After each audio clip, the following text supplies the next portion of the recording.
visiting a friend in a village where many people are moving away, and migrating an epiphytic fern from the wild that's been growing on a lychee tree. All this right now on the Clumsy Gardener. 嚟湯 Hello 啊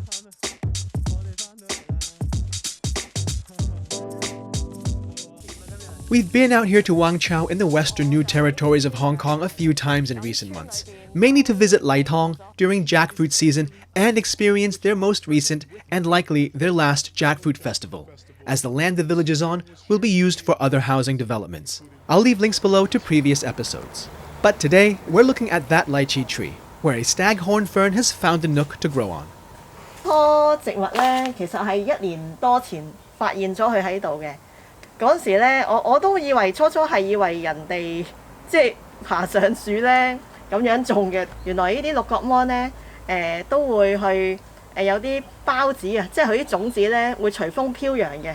With the land being repurposed soon, Laitong has been generously sharing her plants with me, and is kind enough to offer this very cool and unusual plant to add to my garden. It's become a trendy plant to have these days, often kept indoors, mounted onto untreated wooden surfaces or driftwood boards to simulate the way it grows in the wild, typically on trees as opposed to in soil. So, I prepare for the ascent to take down the staghorn and give it a new home.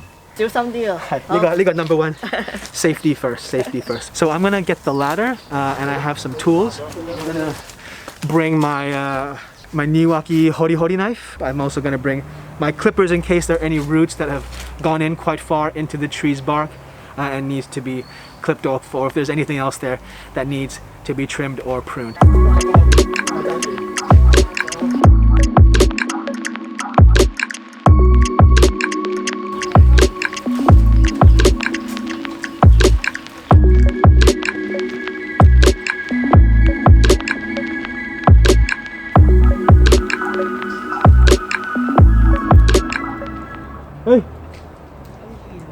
So that was much easier than expected. It was basically dangling.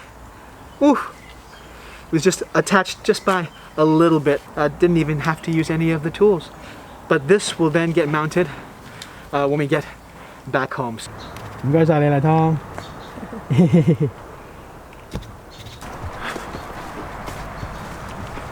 Yeah, boy.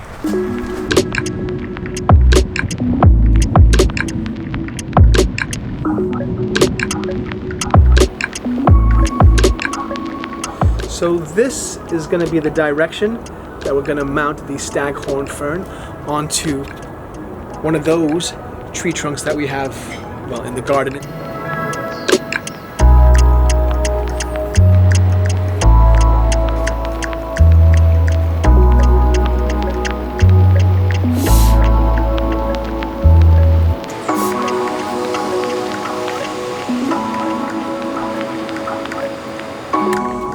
Need this guy to help out.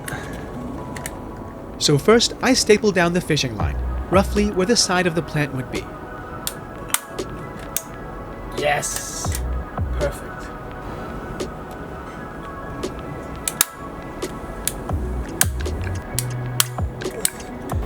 The goal is to secure the fern so it can establish.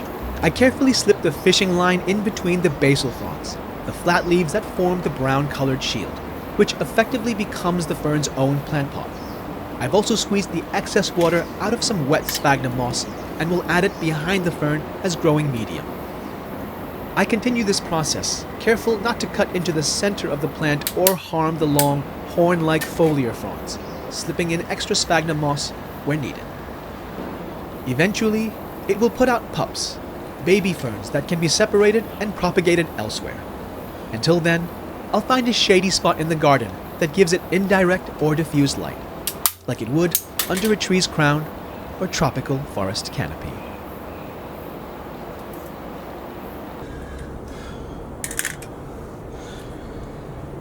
Oh.